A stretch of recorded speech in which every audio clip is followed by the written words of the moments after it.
Right, folks, here's a shocker. The UK government has been spying on your calls, emails and even internet traffic since the 1980s, long before smartphones. GCHQ and telecom giants like BT were quietly ordered to open their networks to the spooks. No debate in Parliament, no public consent. So tonight we're exposing how Britain built one of the world's most powerful surveillance machines, from undersea cables to Apple's iCloud. Stick around till the end and you'll see why privacy in the UK might already be gone. So what exactly is GCHQ? Officially it stands for Government Communications Headquarters. Sounds boring, right? But don't be fooled. This is Britain's most powerful spy agency. Its job is to intercept communications, phone calls, emails, texts, internet traffic, undersea cables, satellites. If it travels through a wire or the air, GCHQ wants it.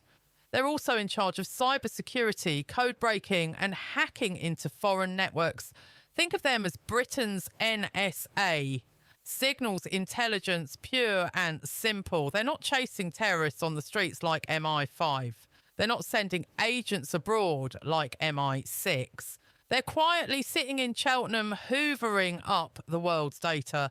And here's the wild part. GCHQ reports to the Foreign Office, not the Home Office, which means their brief isn't just Britain. It's global. Now, a lot of people get confused about who does what, so let's break it down. MI5 is the domestic spy service, the FBI of Britain. They focus on terrorism, espionage and threats inside the UK. MI6, also known as the Secret Intelligence Service, is the one you know from James Bond. They spy overseas, recruit agents and run covert ops abroad. GCHQ is the silent partner. They don't send people into the field. They sit back and listen in. They intercept the phone calls, the emails, the WhatsApp chats, the fibre optic cables under the sea. So in simple terms, MI5 protects the UK from threats at home. MI6 gathers secrets abroad. And GCHQ listens to the world.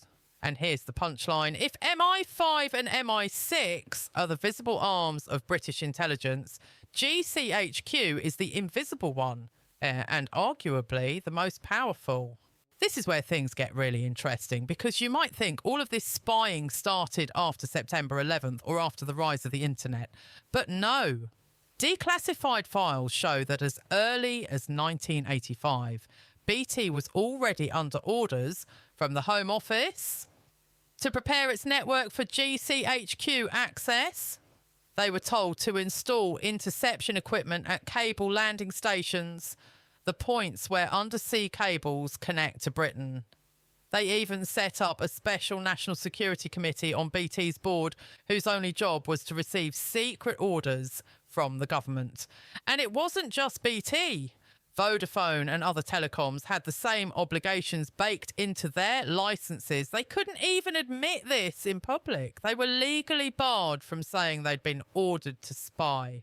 In short, privatisation didn't break the link between telecoms and spooks. It formalised it. Quick pause here, folks. If you're learning something new already, hit that like button and subscribe. Independent channels like this one are the only place you'll hear the unfiltered truth about how power really works in Britain. Now let's zoom out. Why undersea cables? Well, more than 95% of all global communications, phone calls, internet traffic, emails flow through these fibre optic lines lying on the ocean floor. They connect continents. They carry your Gmail, your WhatsApp call, your bank login, your Netflix stream. And guess what? Britain is uniquely positioned. Dozens of these cables land in Cornwall and along the south coast, carrying traffic between Europe and North America.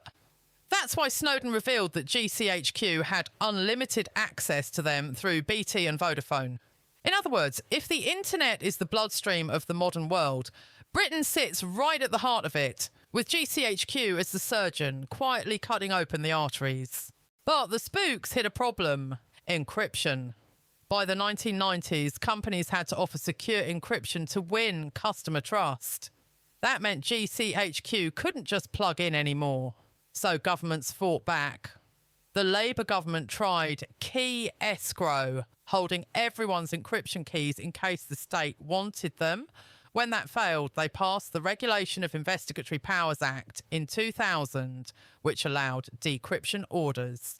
Fast forward to today, and it's the Investigatory Powers Act 2016.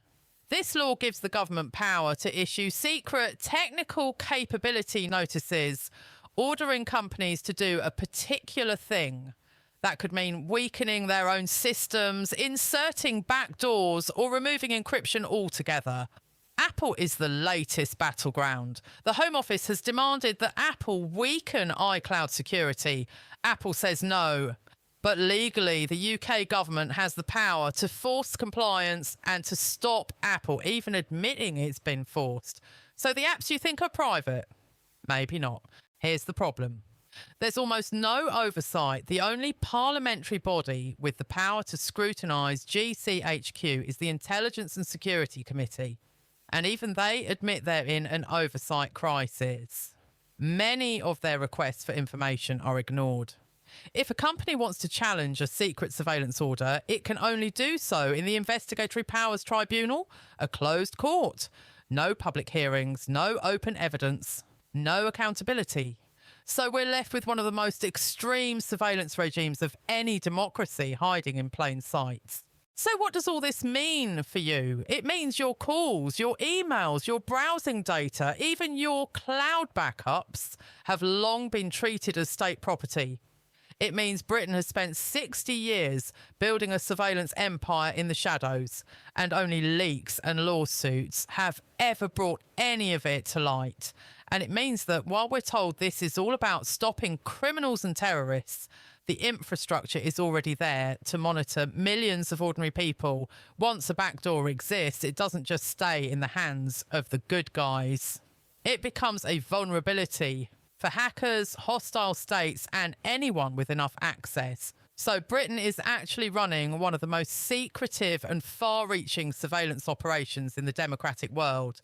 And unless we demand transparency, unless we shine a light on what's happening, this Cold War empire will keep on running, hidden, unaccountable, and dangerous to the freedoms we claim to protect. If you found this eye-opening, don't just click away.